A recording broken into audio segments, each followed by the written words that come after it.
Bagi saya, tidak sembarang orang bisa jadi presiden.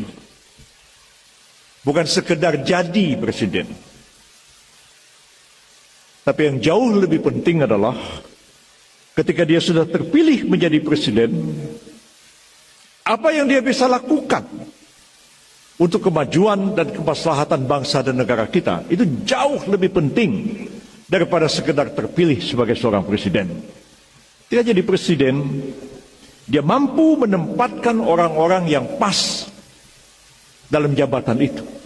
Bukan sekedar menempatkan orang dalam kabinet tanpa bertanya lebih jauh, orang ini mampu atau tidak.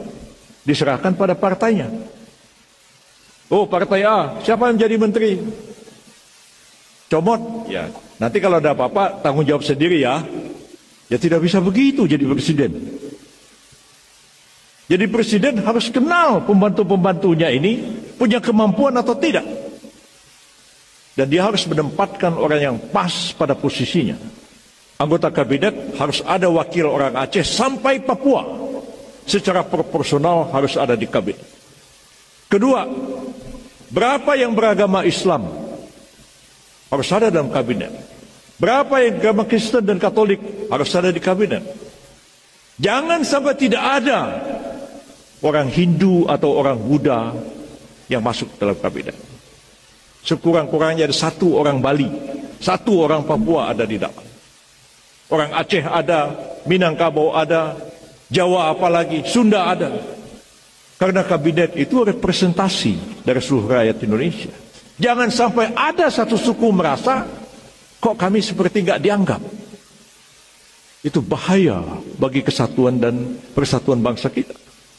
Nah, Pak Prabowo punya pengalaman yang panjang,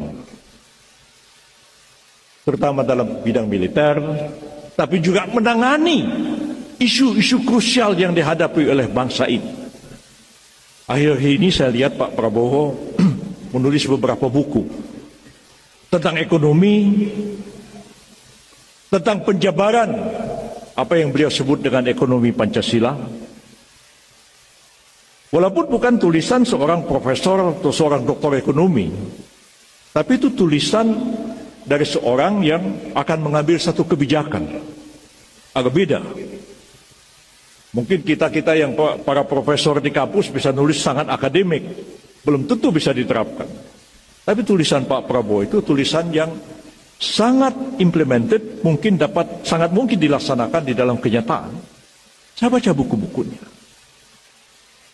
Pak Prabowo kemudian 5 tahun belakangan ini menjadi Menteri Pertahanan dan memikirkan hampir seluruh aspek dalam kehidupan bernegara kita, karena pengertian pertahanan itu bukan hanya dalam artian pertahanan militer, tapi pertahanan dalam semua aspek dalam kehidupan kita sebagai sebuah bangsa dan negara.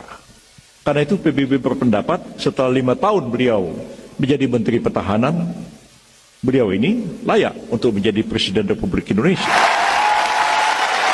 Jadi kita nggak sekedar berpikir asal-asalan.